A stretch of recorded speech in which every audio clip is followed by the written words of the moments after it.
London News here in Melbourne. I'm talking to Steve from the Shattering the Matrix up in Queensland, and I'd like to thank him here publicly now for putting one of my interesting YouTube channels up on Rumble, and it got 59,000 viewers in 6 or 7 days. And I'd like to thank you for that, Steve. So, how did you find me, Yes. and what gave you the motivation?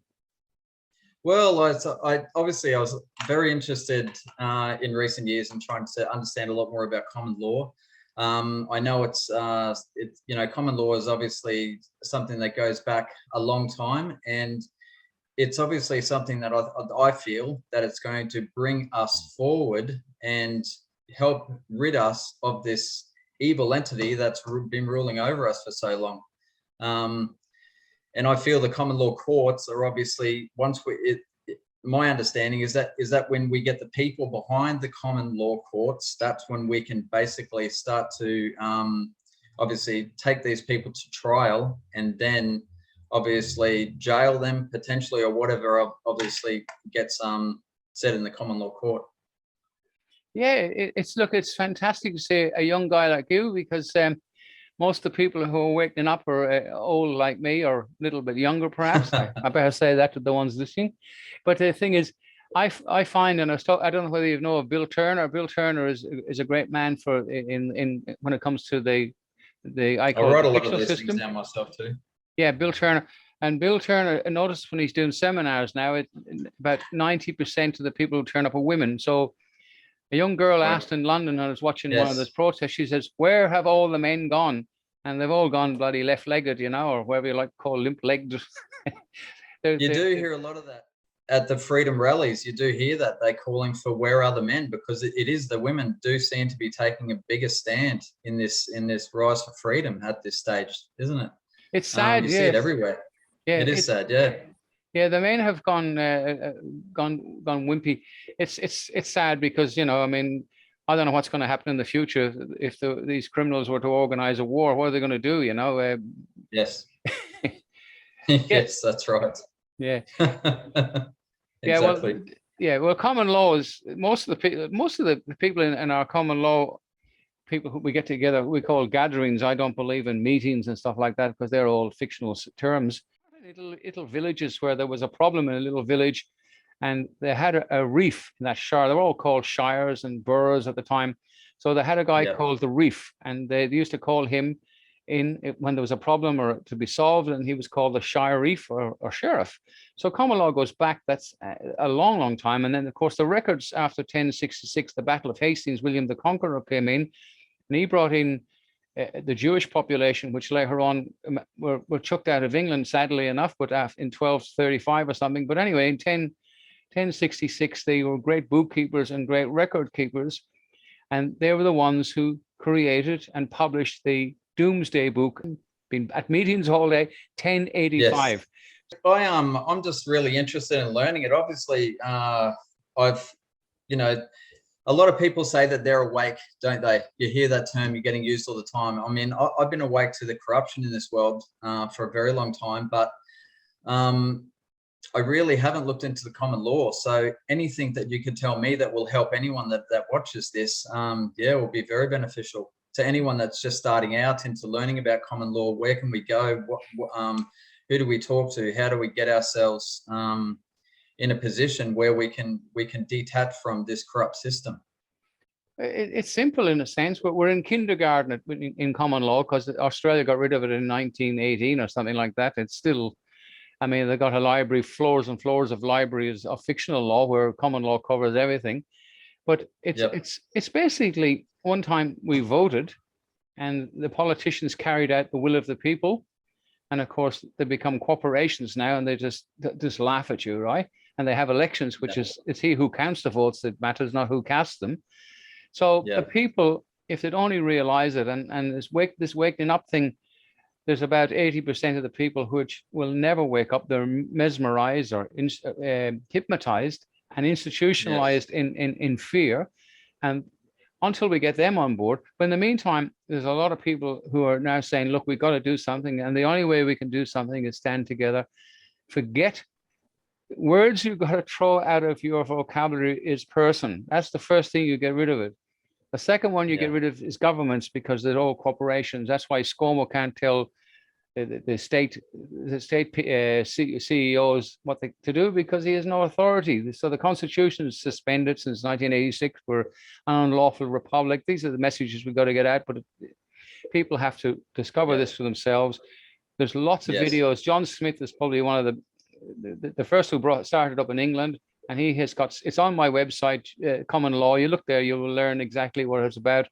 John had the COVID, and he's been very quiet lately. I don't know what's happening to him. We can only talk to him now and then. I think but there's a lot of younger people coming up now. The wheel's already invented, so let's stay on that same track. Get people get people using common law. Stay out of the fictional system as much as possible, because it's the new state bank. So basically, at the end of the day, they have to balance the books, and it's a corporation. They got to make some moolah. Yes, it's always about the money. Yes. Yeah, so I guess one of the biggest things that people would want to hear about as well is about that video that I put up on my Rumble channel about Daniel Andrews being convicted. So how do we go about sending this guy to jail, or these crimes that he's committed? How do we take this further? Okay, well, firstly, we had, for politicians, which are really heavy charges, if you wish, we had a grand jury. A grand jury comprises 23 people, and it doesn't have to be a full majority saying they have a case to answer or not, because they just say there's a case to answer. They indict, which means you have a case to answer, and then it goes before a jury of 12. Well, Andrews and Sutton went before a jury of 12, and they found them guilty of all the charges that were related to unconscionable conduct in office, genocide, the usual stuff. Well, the jury then made recommendations. There was no money involved, never to be allowed into office, to stand down, get out of office, and never get involved in politics again. Now, that paperwork then was sent off to the UK. I recently sent it off to The Hague, which I was in contact with The Hague, the chief prosecutor. He wanted hard copies. They've been sent. They're probably in Europe by now. And then what if the Hague decides to issue warrants like they did for Pope Benedict after the common law court in Canada had him convicted? Spain picked up on the charges that we had a pope in power that was a pedophile. So Spain pressured the Court of Justice in The Hague to issue arrest warrants, and that's where it comes from. That may happen with us. It'll take months. It'll probably be February, March, April by the time that could happen. But in the meantime, somebody with some influence here will pick up on the fact that we have two criminals, convicted criminals, not by me, I'm nothing, by the people of Victoria have indicted them, and then a jury of these Andrews and Sutton's peers said, yes, you are guilty and guilty of genocide. Yeah. Then it will happen, and it should happen. But it's getting the word out there. And look, a lot of people have picked up, as I said, on your channel alone, 59,000 people. So the word is out there. Unfortunately, we've got these clowns, these people who are running these assemblies, common law earth and stuff, green backgrounds and stuff. These are doing nothing but causing harm and making the common law court look ridiculous. And I'm saying that publicly. And if it continues, I think we'll have to have a common law court case in relation to these people. There's a lot of, I think, government entities coming up and setting up little velvet stuff and publishing stuff that's encouraging people who are desperate for a lawful remedy into doing idiotic things like going to police stations and pestering the poor cops in there with, if you're on desk duty in a police station, mate, you want to be out on the road. You don't want to be there. So here we come with this idiotic stuff coming in as well. Oh, God give me rest.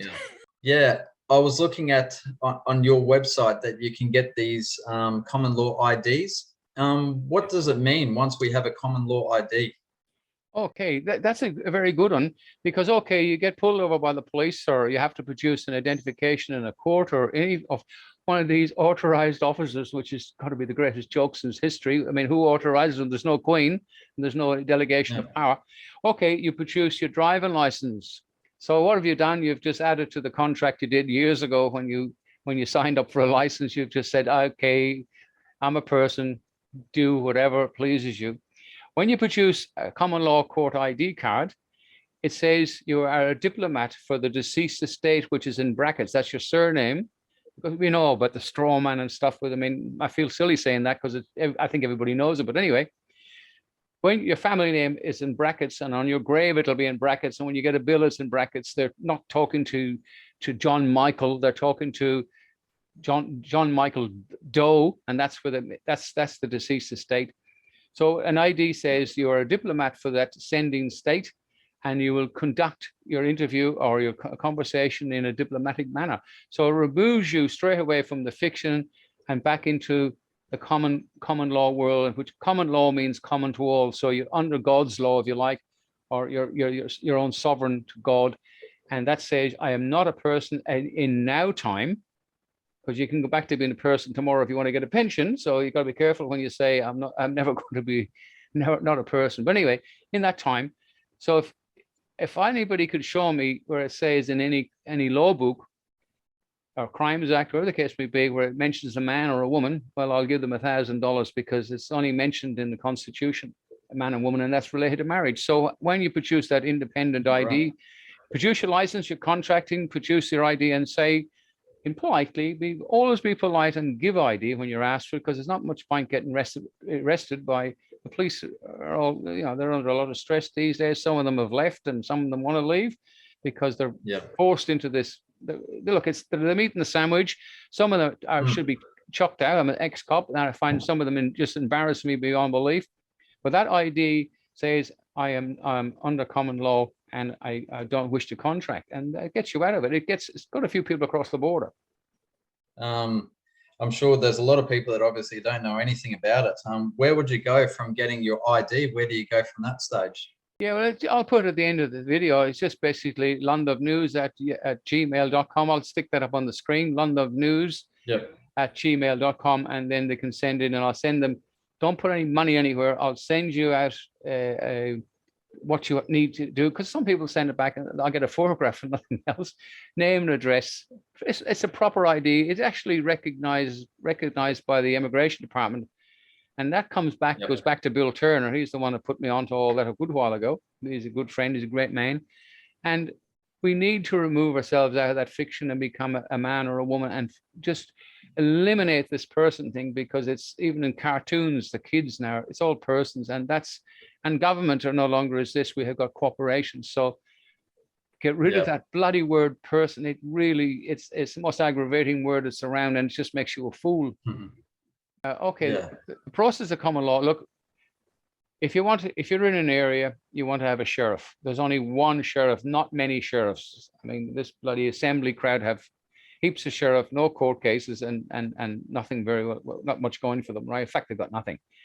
And the sheriff training is a mixture of common, rather than common law, it's a bit BS law, fictional law, and the Constitution do not mix, right? Because it goes back before constitutions and stuff.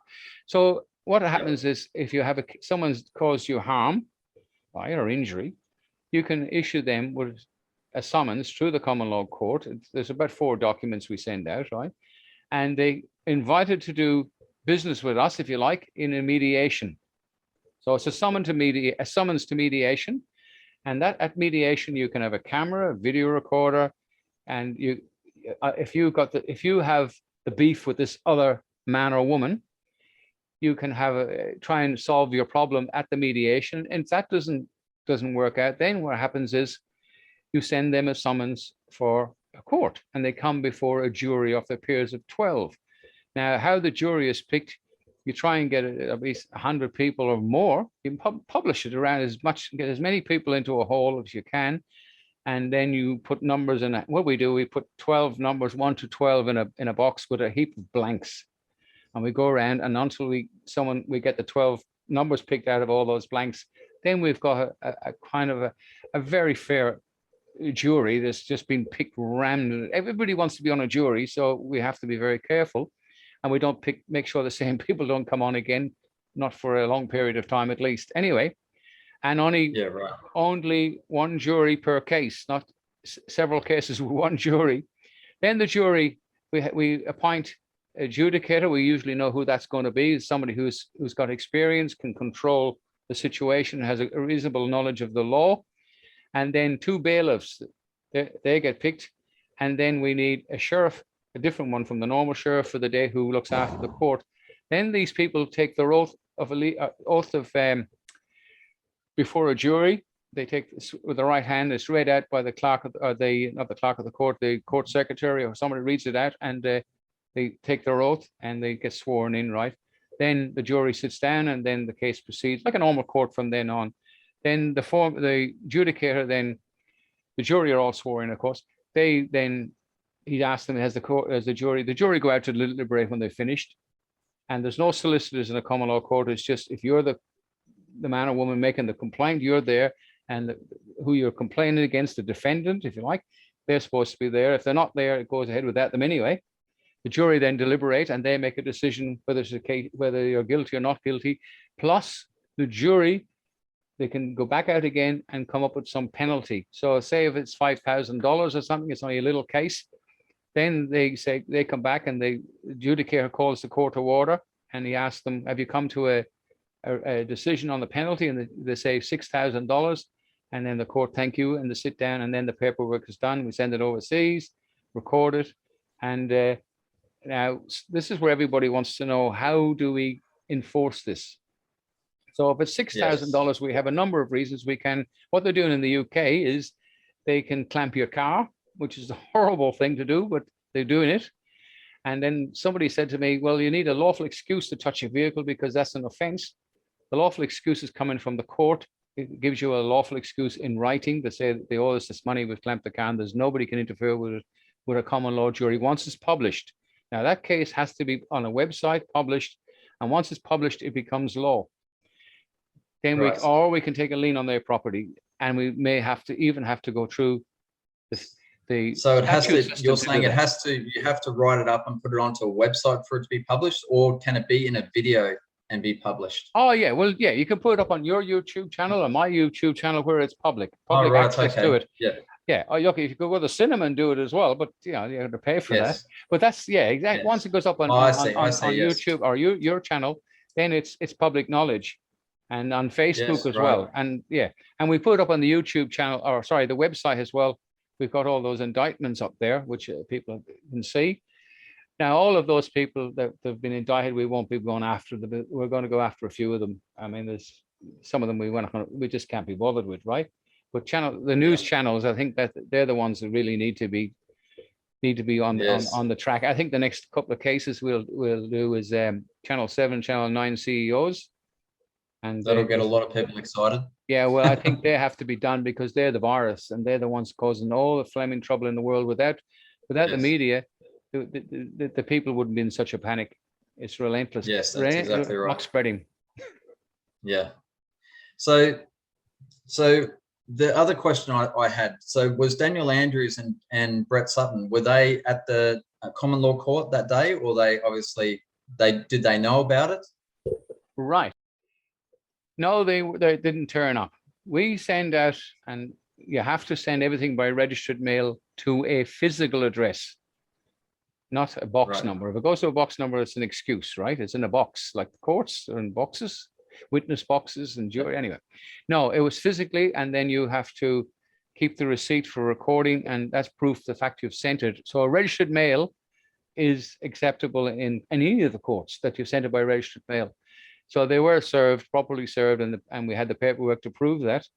So they didn't turn up because, as I said, we're in kindergarten as far as common law is concerned right now, because it was disposed of because there's no money in it. And so it's only when we get a lot of courts going and somebody picks up on the fact some of these big companies that have been stitched, which is not a lot of them, because a lot of them got paid to be stitched. But somebody who's got a lot of influence, who's really lost money and businesses have been damaged. We need them, those people, if they've got anything left in the kitty, to help us. So, how do people donate to the common law courts of Australia to get this moving in a way where we can start, obviously having more trials on a more regular basis? Yeah, well, at the end of the video, I put up, we got Anne, which is the secretary of the Common Law Court International. She does the paperwork and sends the paper overseas and stuff. She set up, it cost her $1,400 out of her pocket to set up a foundation, and there's two people sign. So when money goes into the Westpac Bank, say I wanted to buy a uniform or some caps and stuff, which we do, and badges, then I send Anne the invoice, and then she signs it.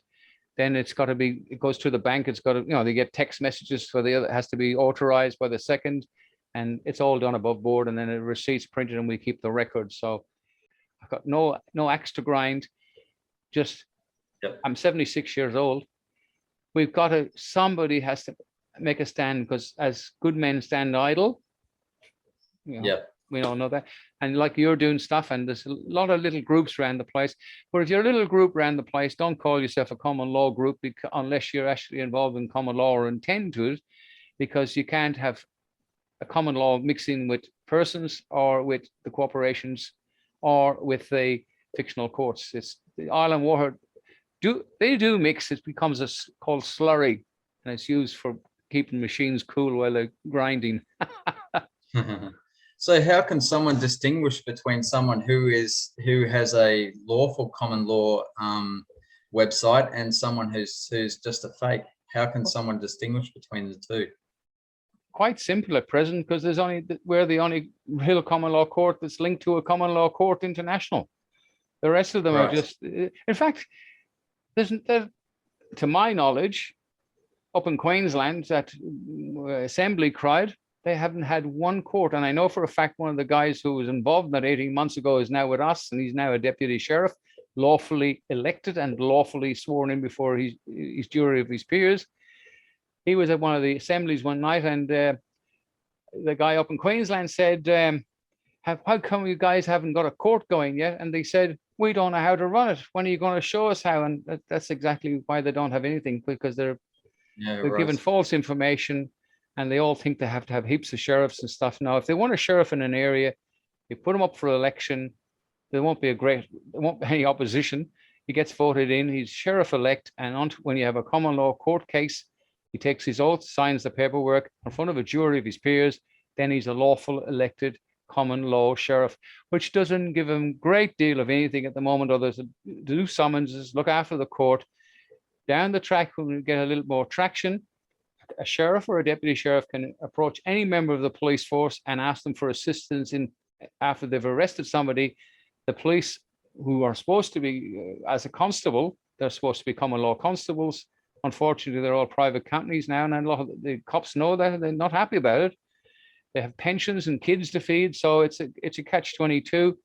Sadly, the brass at the top, I'm sorry, guys, you should never have let this happen, but you're under the pump from Andrews and stuff like that here in Victoria. Queensland will be under this Labour Party, wherever the Labour Party have got into, they're all linked with the Democrats in America, owned and controlled by them until nothing's going to change till we get a change in America, or the people who have said enough is enough and this is the end, we're going to make a stand and do it lawfully and get a lawful remedy. That's what I've always thought. I feel that America has to fall first before we see any great moves anywhere in the world. Is that what you feel as well? Yeah, I think because they have all the intelligence agencies, which obviously are fully corrupt, which have to obviously be taken down. Yeah. Well, I think if Donald Trump was to come back now, which he lawfully did win the elections, now that's got nothing to do with me. That's my personal opinion, because nowadays, if you tell the truth, you're in a lot of poo. If he came back now, I think even a lot of the Democratic people who voted for the Democrats, if you like, would accept Trump back, because the country is in such a state. Sadly, if America sneezes, we get a bit of a chill down here as well. So this left wing communistic stuff has gone on before. Hitler did it. I have an old friend who she's late, mid-90s, who grew up in Germany. She remembers her parents talking about Hitler and says he'll never get into power. And when he did, he'll never do anything. And look what happened in Germany. So, the history of socialism only goes on for a while. It crashes. So good always triumphs over bad in the end. And we're in the middle of a probably see a turnaround at the moment, I hope. And it's up to the people. The people are the power. Yeah, well, this is right. I think it's really scaring a lot of people how fast it's turned into a socialist country here in Australia. A lot of people were basically just sitting back and just thinking we were going to be okay, but in fact, we were one of the worst lockdown countries in the world. So it shocked a lot of people, and I think it shocked the world how fast Australia's fallen into like a socialist style run country. Yeah. We were the most livable city in the world, and now we're a ghost town. And it's happened all over the world. And this is a grab for power. Ireland, I was talking to my family over there. It's completely gone. They've gone back to normal. The pubs, life has gone back to normal, and we will get back to normal by March, I think, one way or the other. I think there's going to be a few things going to happen, but yeah, after these elections now, which, if they're run fairly, well, then we might get a little bit of results, but elections are a bit dodgy. I don't trust any of them. Yeah. Politicians, they're all, you see, even the good, the bad, and ugly politician knows that there's no queen. So therefore they're sitting in a fraud, and they're concealing that fraud, which is misprision of fraud and misprision of treason. So we're living in a very corrupt system. It will change. Yes. The only people who can change it is the people. And until the people make that decision, well, you and I are going to have to carry on talking to ourselves or to a few people on our channels, hoping that they will come together. But there's only one path back, and that's through the people and through common law, which is common to everybody, to get together and say, we need a lawful remedy to this, and we've had enough. Yeah, I totally agree. You can see that the people's movement is really, it's taking hold. I was going to the freedom rallies last year, and at the start of the year, we may have had even, say, 5,000 people at a rally. The most recent one, it's always hard to see how many numbers we have, but we had upwards of 50,000, it seemed. And you can see the momentum is gathering.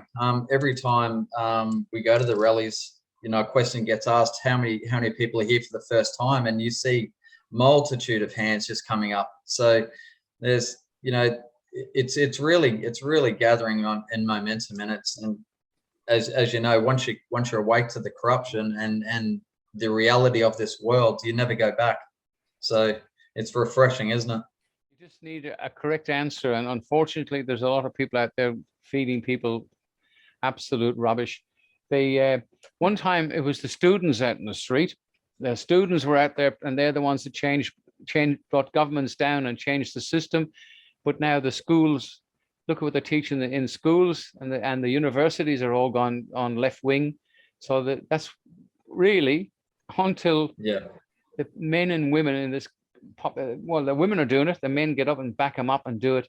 We're going to carry on forever. Okay, we've agreed to draw the curtains because we don't want to put anybody asleep, and the subject probably to some people is boring. But anyway, I'd like to thank you up there in Queensland, Stephen, and we will catch up again, and we'll get this message out there. And for you guys out there listening to this, you can help.